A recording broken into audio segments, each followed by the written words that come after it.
Okay, I figured I'll do a little bit of reading. This is not a Essential Bookworm, though. This is the Eminence in Shadow. I only got 2 episodes, 2 volumes, 2 postings for that.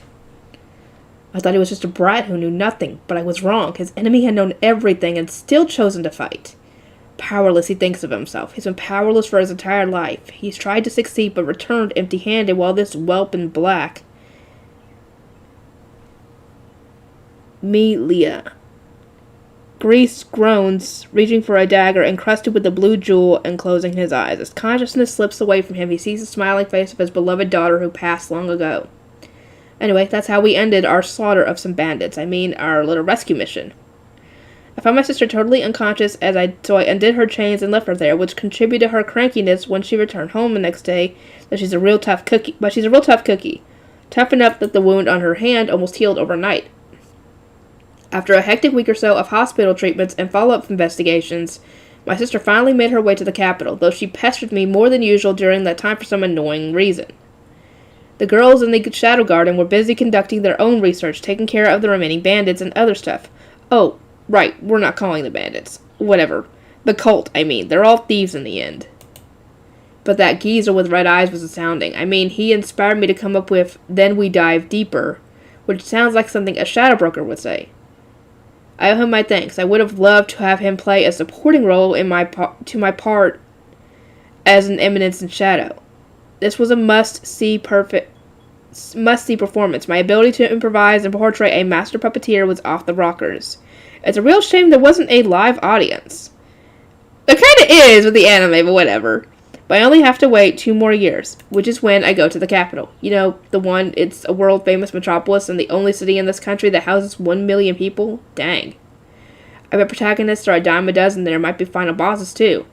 There's bound to be conspiracies, rebellions, and incidents, none of which would ever happen in the boonies. And that's when the mastermind bursts into the scene. Huh?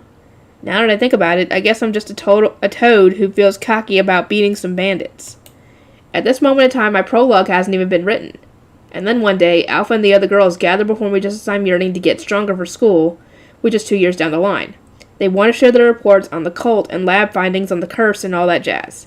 It's unusual to have all 7 of them in a room at once, especially since it seems they've got their hands full as of late. Geez, go easy on the research and investigations.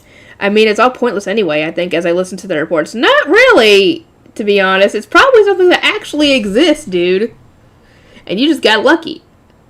Here's a simple summary of their findings. Their first claim is that the heroes who slayed Diablos, the demon, were all women, which is why they're the ones who suffer exclusively from the curse. Tch.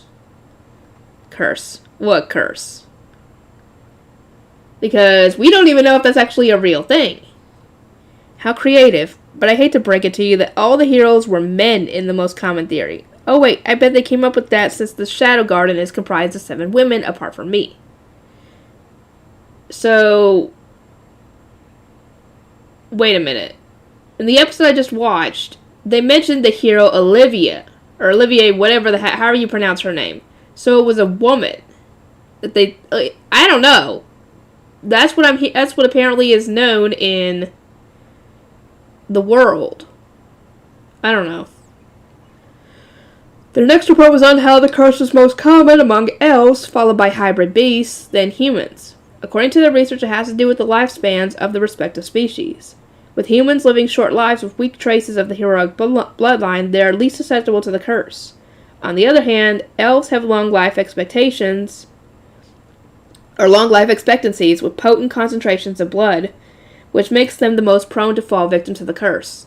The Ramphropes, or hybrid beasts, are in the middle. Now that I think about it, I'm the only human in the Shadow Garden, and I've never been possessed. You said at one point in either my first or second part that you almost became a blob yourself.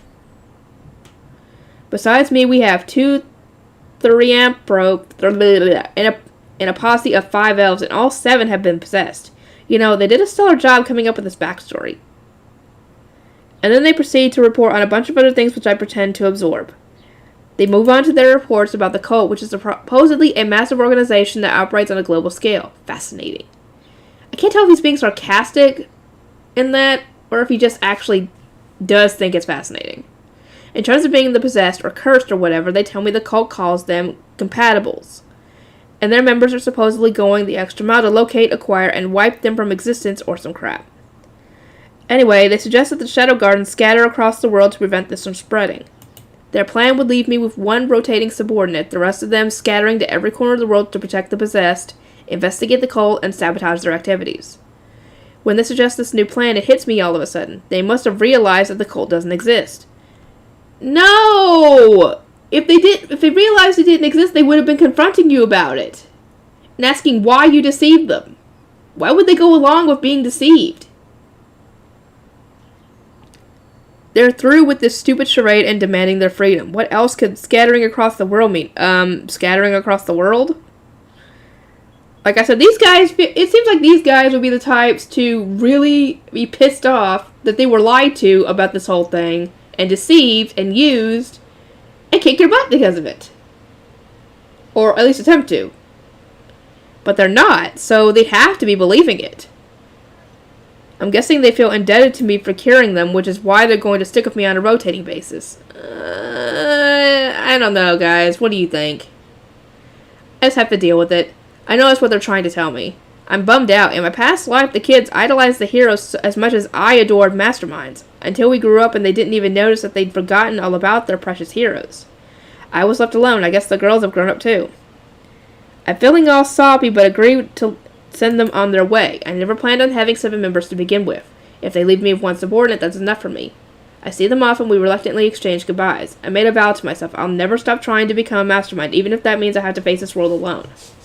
You're not doing it alone, dude. They're still gonna stick around.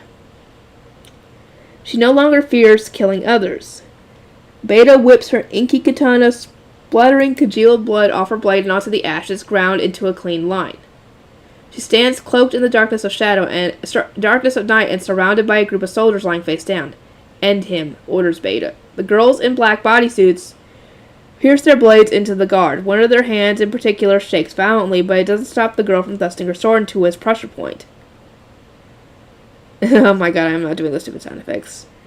The guard shrieks with his final breath, causing her blade to freeze in place. It's the type of cry that'll haunt her in her sleep until she becomes accustomed to killing.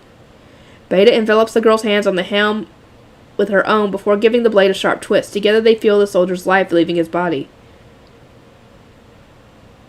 Oh boy. Oh boy, gasps the voice. It's time. The cries are the girls.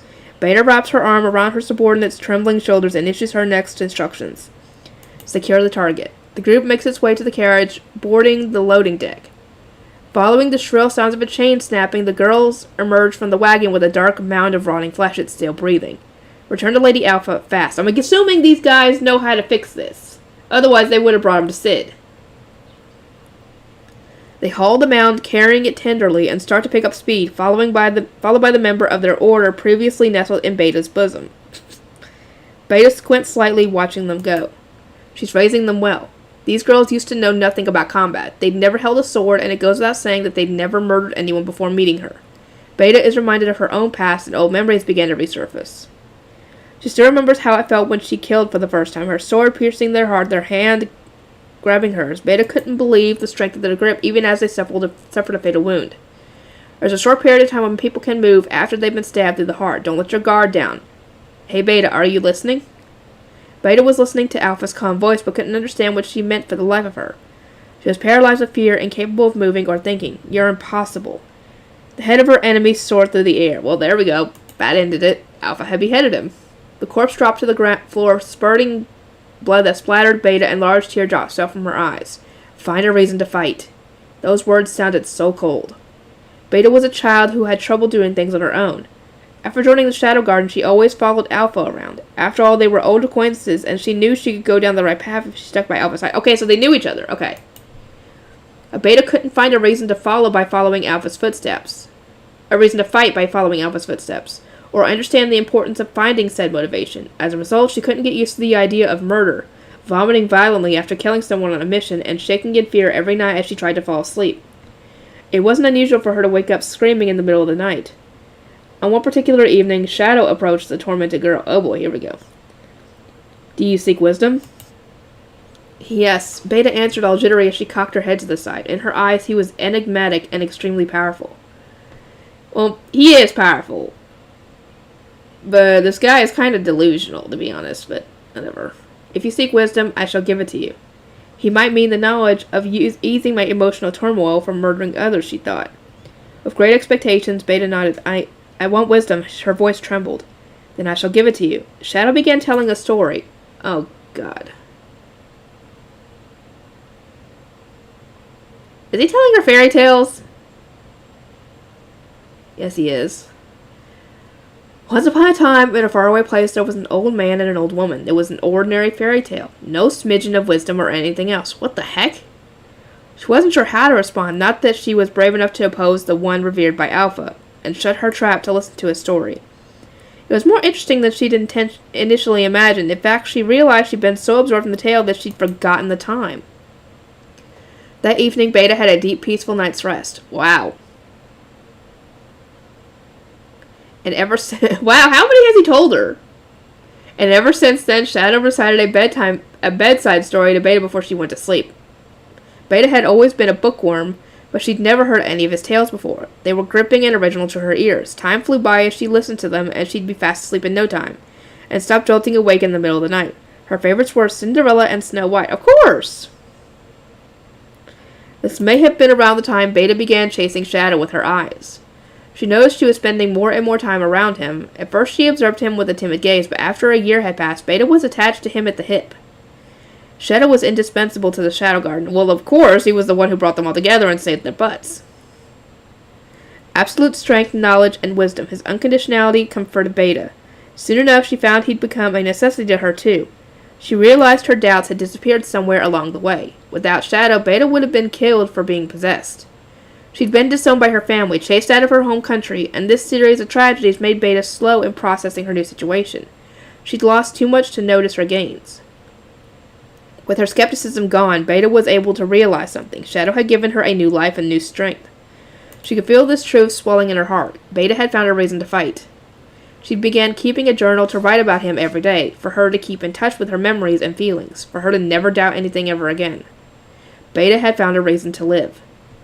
At first, she'd jotted down words and adjectives, but she noticed it had turned into sentences, and that flourished into a story somewhere along the way. The faint sound of movement brings Beta back to reality. She unsheathes her sword before approaching the loading deck and peers under the wagon. Eek! She locks eyes with a young soldier about her age. He panics and drags himself out of the confines, trying desperately to escape. He didn't know a thing when he chose to guard the wagon, hauling the possessed, and he will know nothing in death. Stop. Beta swings her sword down without hesitation, and blood spurts out of his neck as he sprints for his life. He staggers a few more steps before collapsing to the ground. Swiping the blood splatter off her cheek, Beta gazes at the night sky where a full moon peeks out from between the clouds. Under the moonlight, she smiles innocently, as if she's a lovely flower fraught with danger in the night. Beta has no doubts. If it would make him happy, she would even walk down the path of evil. Hopefully it won't go down that path. Here we go. Chapter 2? Seriously, I only did one chapter in those 2 parts? Really? Holy cow. Assuming the role of a side character at school. I turned 15 and started attending the Midgar Academy for Dark Knights at the Royal Capital. Sorry, I'm tired. The Academy is known as the creme de la creme of schools in our continent, and where promising knights gather not only from this nation but all over the world. I kept my grades on the meh tier to blend in with the crowd, and my eyes on the protagonists of my dreams. One of them is Princess Alexia Midgar, the biggest fish of them all. Honestly, even a chimpanzee would know she's on the top tier. I've heard there's an ultra-famous super big shot named Princess Iris Midgar, but she already graduated to my chagrin. Anyway, I'll have you know that I unlocked a special event with Princess Alexia. My punishment for losing a game. Yeah, you heard that right. I'm about to take part in your ye old punishment of confessing to a girl. Which brings us to the rooftop of the school. I faced Princess Alexia from... This wasn't in the rooftop, this was on the ground, but whatever, from a distance. Her platinum hair is cut straight across at her shoulders, and her red eyes are almond-shaped and, pretty? And she looks all aloof with her perfect face. It's like, yeah, we get it already, she's gorgeous, yeah, whatever. I hate to break it to you, but I'm bored of beautiful women, thanks to Alpha and company. I prefer a touch of ugliness. Yay! It makes you unique. No, that's kind of rude. Anyway, I'm not the only reckless challenger who's gone after Alexia. It's been 2 months since the beginning of school, and more than 100 schmucks have already tried to win her over. And all of them were met with one bitter phrase. I'm not interested. I mean, I get it. I'm guessing she's got a political marriage or something lined up for her when she graduates. I bet she's trying to say she doesn't have time to engage in child's play. That said, the aristocratic students in love with her share the same fate, political marriage and all that. But I think that's why they want to have a little fun while they're still in school. Well, it doesn't matter either way. In the end, it's nothing but the amusement of those who know nothing of the Shadow Realm. Don't be bringing the Shadow Realm into this. And it's my duty as a background character to join in on this charade. Oh, I am not stuttering, guys. I will not stutter. No, because if I do that, I'm going to probably stutter myself, and I hate that. To get brutally rejected by the most popular girl in school, I can't think of a role more fitting than for an extra. If I can get through this event and play the role of a real loser, I'll become my ideal and take another step towards becoming a hidden mastermind. I stay up all night to prepare for this moment. What should I say? How should I confess to her? This is going to be the greatest confession by a minor character of all time. Choosing the right words is a given, but I take it a step further by experimenting with articulation, pitch, and vibrato. I finally mastered the ultimate confession. Oh, I do not want to do this! On this day, at this very moment, I'm standing on the battlefield of a lifetime. Ready? Fight. It's a momentous battle for a background character. Sure, Shadow Brokers have their own way of combat, but fighting as a side character creates a breed of its own. Which means I'm going to pull out all the stops as one. I'm secure in my decision when I turn towards her. Princess Alexia. She's standing there looking all high and mighty, but I can unsheath my sword and detach her neck from her torso in a heartbeat. You're a human like the rest of us. Oh, no. Don't make me... I'm not doing it. I'm not stuttering. No. Watch closely. I present to you the greatest confession in the world. No. No! I just noticed the way it said princess. No, I'm not doing that. Oh, this is too weird. I don't mind watching someone talking like that. I don't mind it at all. I just can't do it myself. No. Guys. I don't think I can. It sounds like someone with a slur in their voice as well. Not really. No, wait. Not a slur. Shoot.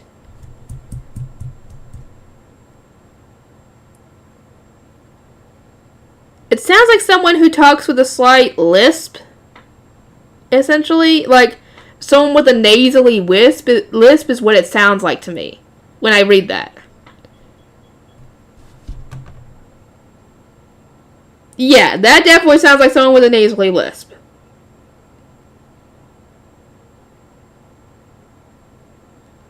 I'm sorry, but I can't. I can't do it. I'm sorry. I'm just gonna not read that. I'm sorry, but I can't.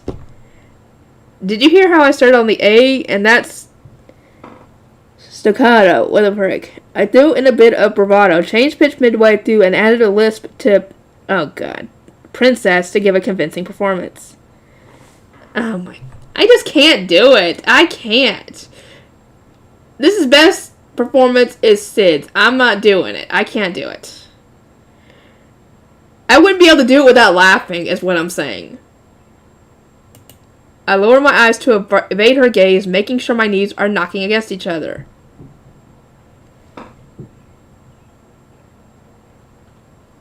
I wouldn't even know how to even say this. Like, at the end there, how am I supposed to say that? I chose to go with your average confession, cliche, if not boring, but I let my pitch and tone go hog wild. And that upward lift at the end, it shows my complete lack of confidence. It's perfect. This is the performance of my dreams. I'm satisfied. I'm completely satisfied. Sure. Huh? I'm pleased with myself and just about to leave when I experience an auditory hallucination. What did you just say? I said, sure. Okay. Something's not right. Let's head back to campus together. From there, I walk Princess Alexia to her dorm room. After I see you tomorrow, with a smile on my face, I head to my own room, bury my face in my pillow, and scream at the top of my lungs, when did I become the protagonist of a rom-com? I still find that funny. So much that he got, instead of getting rejected like he wanted, he got accepted. Oh my god. It's weird, right? Bizarre. Absolutely bonkers. As the next day, I'm having lunch at the cafeteria and just told my 2 friends about yesterday. We're all in agreement there's definitely something strange going on. No offense, but Princess Alexia is way out of your league. If she said yes to me, I'd still think it was fishy, right? That's Skell, the second son of the Baron Edel. He's slim and tall, and though it seems he cares about his outward appearance, he has zero style. If you look at him from far away, he could trick you into thinking he's hot. Maybe not. I take that back. Rude. Either way, Princess Alexia is way out of Skell Edel's league. 2. I knew this for a fact because I consider him my minor character friend. If Sid's good enough for her, I bet I would have been good enough too. God, I really should have confessed to her earlier. That's Poe, the second son of the Baron Tato. He's short and somewhat stocky. You know how there's one potato-esque guy on every baseball team? That's basically him. It doesn't matter if you look at him from afar, from up close, from any and all angles. With his looks, he would never scam anyone into thinking he's cool. It goes without saying that he has absolutely no chance with Princess Alexia. After all, he's your cold, hard background character. Oh, and by the way, my name's Sid. When I'm playing the part of Sid Kagano, I'm also playing the part of your average Joe. Well, I kind of gathered that. To be honest, it's terrible. I have a feeling she got an ulterior motive which freaks me out. Plus, we basically live in 2 totally different worlds. Yeah, I hear you, and unlike me, you're not blessed in the looks department. I'd give it a week before she calls it quits. That's rude! Sid's not ugly, he's cool! 3 days, just look around you. I scan the cafeteria and see everyone whispering and observing me. Over there, you're kidding. He's super average, it must be some kind of mistake. Oh, I think he's pretty cute. Yeah, I think he is pretty cute. All things considered, the fact that he's a freaking jerk. Because he's leading all the girls on to thinking there's a cult, even though there apparently is. But essentially he's lying to them. No way, etc., etc. I heard he blackmailed her, according to Skell Adel. I'll kill that son of a bitch. And make it look like an accident during practice. If I don't do it now, I'll bring shame to mankind, and the like. I got pretty good ears, and I'd caught almost all their chatter. I took a moment to glare at Skell. What's up? Nothing. I guess friendships between minor characters can be fickle and fleeting. But seriously, what do I do? It'd be weird if I mentioned breaking up when I just confessed my love to her. And it would break character to dump a princess. Though I guess people in this role wouldn't date them in the first place. Come on, give it a try. If you're lucky, you might make some nice memories. Skell encourages with a sly grin. He's right. Let's say this is all a misunderstanding. You still get to date a princess. Don't waste your time dealing with bullies. Poe adds. It doesn't work that way. Even as we waste time now, rumors about me will continue to circulate around the school, meaning I'm getting pushed further and further away from my existence as an average nobody. And now that you 2 are actually going out, Poe muses, you gotta stay quiet about losing that game. Yeah, I can see things getting messy if word got out. Please don't say anything. I'm looking at you, Skell. Me? I'd never say anything. I'm serious. I sigh as I reach for my daily lunch up for broke aristocrats, which costs exactly 980 zenny. I'm starting to get annoyed by the vibe of this place. I'm just going to eat as quickly as possible and skedaddle out of here. Well, that was the plan, anyway. But a group of maids set the lunch course of the super-duper filthy rich, which cost a whopping 10,000 zenny, in the seat across from me with the marked efficiency. Is the seat available? Enter Alexia. Ugh, I knew she was here. That's why I was trying to scarf down my lunch. Oh, God. Please do. You can sit here. It's your pleasure. It's our pleasure. Skell and Poe respond, basically shriveling into nothing. These are the same guys who were talking big game about how they could date her if they wanted to. Yep, just as expected of my friends. Yeah, sure, go ahead, I say to Princess Alexia, who's waiting for my answer. I don't mind if I do. She replies, taking a seat. Nice weather we're having. It seems like an obvious way to fill the silence. Indeed. Our innocuous conversation continues, and with the elegant movement of her hand, she starts eating her extravagant lunch. There's so much food in the super-doopy filthy rich lunch course. Yeah, I can never finish it. What a waste. I'll be fine buying a cheaper lunch, but if I don't get the expensive one, the others might feel too shy to ask for it. Uh-huh, I see. Can I eat your leftovers? Yes, but... Okay. Don't worry about being polite around me. I mean, this is a section for low-ranking aristocrats. Alexia looks baffled as I swipe the meal from her main dish and cram it into my mouth before she can get a word in edgewise. Yeah, kinda get her to break up with you, dude. Start acting like an idiot, a slob.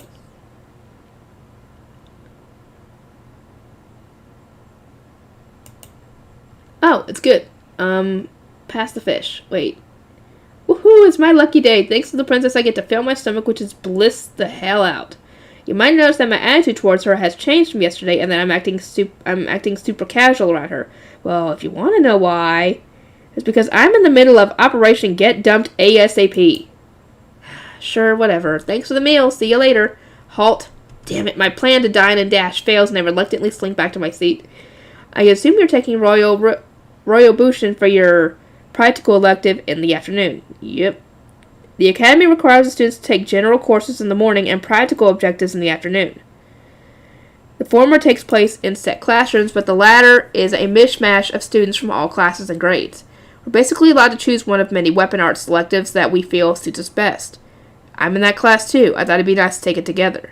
Yeah, no, I mean, you're in Section 1, I'm in Section 9.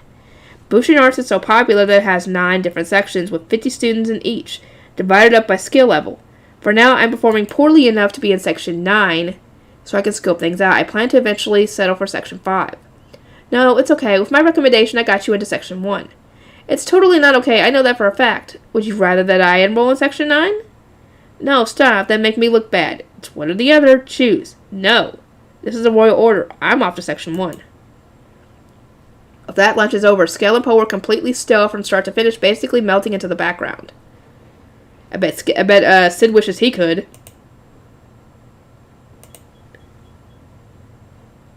I'll do it a little bit longer. Come on, stupid thing. This place is huge. I marvel the moment I step into the classroom for Section 1. I can't help myself. To put it simply, it looks like an ginormous gymnasium. In addition to the standard locker room, it is fully equipped with a shower room, a cafe, and a maid who opens the entrance, which technically makes it a manually operated animatic door. As for Section 9, we meet outdoors, rain or shine, sleet or snow. There isn't even a door for a maid to open, much less a maid. To avoid getting bullied by the other students, I hastily change into my uniform and wait for Alexia in the corner for a while. Let's loosen up, she suggests, as soon as she enters the room in her Bushin uniform.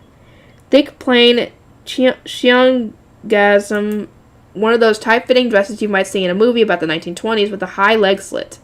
That's the uniform for girls. Hers is black, which indicates she's one of the strongest fighters in Bushin, with each color represents a different level of strength. Black is at the top, and white is at the bottom.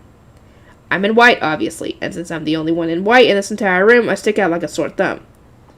I ignore the stares of other students, 70% hostile, 30% curious, and warm up with less of light stretches.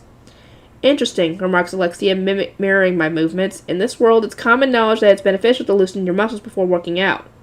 But with no how-to guides on stretching, everyone does it in their own way. I mean, if you're a die-hard for sports, you'll hurt yourself if you don't stretch properly.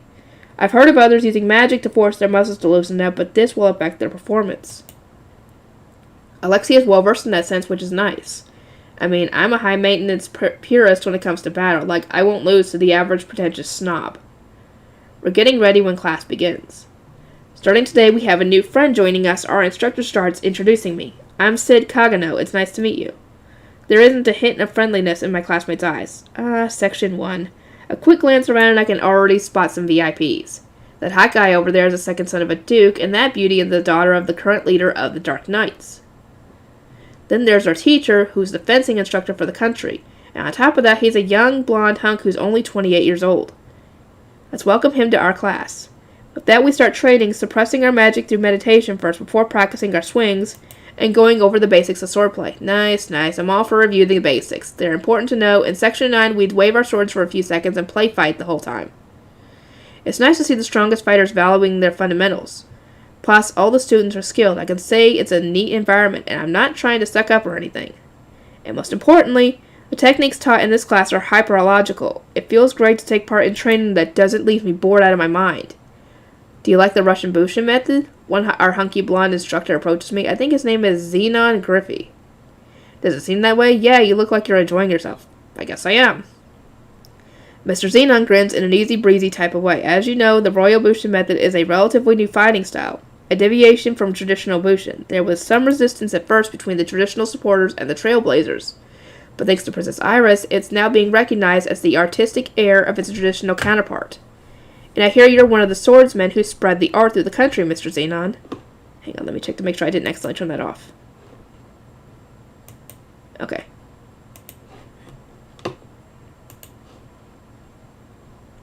Yeah, but my contributions are nothing compared to Princess Iris's. In any case, the Royal Bushin's method practically raised me, which is why it makes me happy to see others enjoying it too. Oh, I'm sorry, I didn't mean to interrupt you. With that, Mr. Xenon goes to check on all the other students. I totally understand his feelings. I mean, I get all giddy when Alpha and the other girls watch me show off my swordplay.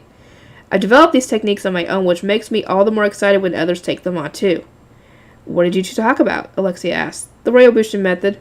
We're going to spar next. Let's pair up.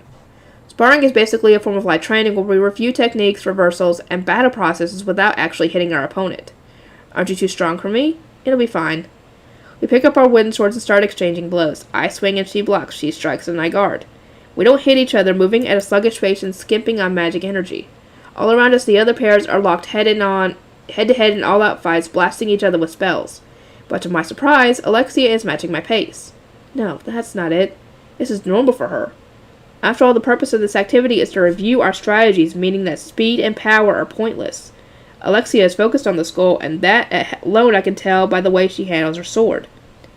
This entire country sings the praises of Princess Iris, Alexia's older sister, brilliant and fiendish, the strongest combatant in the kingdom. On the other hand, they don't have much to say about Alexia. She possesses magic and forthright techniques, but she's inferior to her sister. That's what people generally say when talking about Alexia. But as I spar with her, I think she's good. She adheres to the basics and grasps the foundation of combat, though it feels uninspired. Yeah, it's run-of-the-mill, but that's the fruit of her labor. Her swordplay is polished, refined, and devoid of all excess. That's the proof she's mastered the basics step by step. Dell say you could learn a thing or two from her, I think, engaging in a fake conversation with a certain hybrid beast, one whose swordplay I found hard to forgive. Your swordplay isn't bad, Alexia notes, thanks, but I don't like it. She likes lifting me up to bring me down. It's like I'm watching myself fight. Let's stop here for today. She begins packing up, leaving it at that. Class is over. Never in my wildest dreams did I expect to get through this elective without a hitch. If I could just get my stuff together, change, and book it back to my dorm, I might be able to hold it. My bubble bursts. Alexia drags me by the nape of my neck. This is your answer, I'm guessing, observes Mr. Xenon, who's standing in front of me for some reason. I've decided to go out with him. You can't keep running forever, he warns, narrowing his eyes. I'm just a kid. This situation is too grown up for me. Alexia replies, following it with a pompous burst of laughter. This is enough for me to figure out how I could get into this section and why she's chosen to go out with me. Watching their cutscene play out and melting into the background, I pray these two protagonists won't drag me into their drama. I know that Mr. Xenon is your fiancé and that you're pushing the onus on me. I confront Alexia after school behind the academic building. He's not my fiancé, just one of the suitors, Alexia corrects, looking all calm and composed. It's the same thing. It's not. Yeah, because a suitor is not actually engaged to you. He's pressing the issue as if it's a done deal and it's stressing me out. That has nothing to do with me. I hate to break it to you, but I have no plans to get sucked into this mess. You're awfully cold for a lover. A lover? Come on, you're just needed a red herring to take the fall for you. Isn't that right? Fine, but that goes for both of us, she quips, a devious smile spreading across her face. Both of us? What the hell are you talking about? Playing dumb, huh? Mr. I confessed to a girl as a punishment. Sid Kagano, her grin broadens. Okay, hold up, let's chill out for a sec. Oh, to play with the heart and purity of a maiden, she laments. How cruel. Says the girl without a trace of purity in her entire body. Alexia lets few fake tears fall from her eyes. It's okay, I'm totally calm. I have no idea what you're talking about. Do you have any proof? Right, evidence first. As long as the guys didn't stab me in the back, it won't matter how suspicious she is of my intentions. I think his name's Poe. When I approached him, he turned bright red and blabbed everything, including things I didn't ask about. Nice friend you've got there. I imagine myself beating him into a pile of mashed potatoes to regain my mental composure. Are you alright? Your cheeks look all puffy. I'm fine. I break into a smile because I'm broken inside. Oh, huh. But I'm not as bad as you. Did you say something? Nothing. What do you want from me? I have no choice but to accept defeat. My fatal flaw is choosing the wrong friends. Well, Alexia crosses her arms and leans against the wall of the academic building. Let's keep pretending we're together for now, until that man gives up. I'm only the son of a baron, you know. I'm not enough to stop him. I know, I just need to buy time. I'll figure something out. And I don't want you to put me in harm's way. I mean, the dude is a master swordsman. If things don't work out, I'm going to get my ass handed to me. Stop whining. Alexia snaps before fishing some coins out of her pocket and scattering them on the ground. Pick them up, she orders. Each coin is worth 10,000 zenny, and I count at least 10 on the floor. Wait, do I look like I gotta be swayed by cash? I ask from all fours, carefully retrieving... You just said that as you're essentially doing what you're saying you're doing. You do. You're damn right. 11, 12, 13 coins. Oh snap, I found another one. Just as I extend my hand to collect the last coin, she stomps on the change with her loafer. I look up at Alexia, and her red eyes bear down on me. I can see up her pleated skirt. Are you going to do as I say? She asks with a grin that oozes wickedness. Of course, I smile from ear to ear. Good dog. Alexia pats my head before briskly walking away with her short skirt billowing behind her. I wipe her footprint from the coin and gently place it in my pocket. Oh, God. Dude, you were a sucker for money. Well, then again, he's probably needing the funds, so yeah. Anyway, I will get to work on editing this, and I'll see you guys next time.